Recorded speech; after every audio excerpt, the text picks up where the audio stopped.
ഞങ്ങൾ തുടർഭരണത്തിൽ വന്നാൽ ഉദ്ദേശിക്കുന്നത് കേരളത്തിലെ മലയാള പദത്തിലെ പാവപ്പെട്ട എന്ന പ്രയോഗം ഉണ്ടാവില്ല. അതാ മനസ്സിലായോ പറഞ്ഞത്? ഇപ്പം നമ്മൾ സ്ഥിരം പറഞ്ഞുകൊണ്ടിരിക്കുന്നല്ലേ പാവപ്പെട്ട പാവപ്പെട്ട പാവപ്പെട്ട.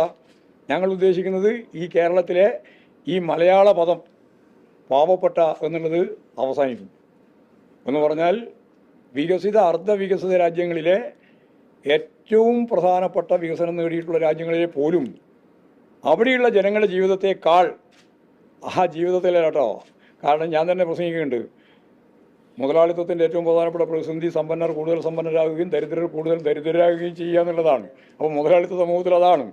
അപ്പോൾ ഏറ്റവും താഴെയുള്ള ദരിദ്രരായ ജനങ്ങളെക്കാളെല്ലാം മേലെ ലോകത്തിലെ വികസനം നേടിയ രാജ്യങ്ങളിലെ ജനങ്ങളോടൊപ്പം കേരളത്തെ എത്തിക്കുക എന്നുള്ളതാണ്.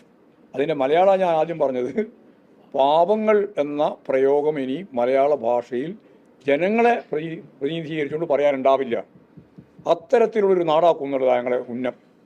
പറയട്ടെ എന്നാൽ വി. സതീശൻ എന്താ ഉന്നം?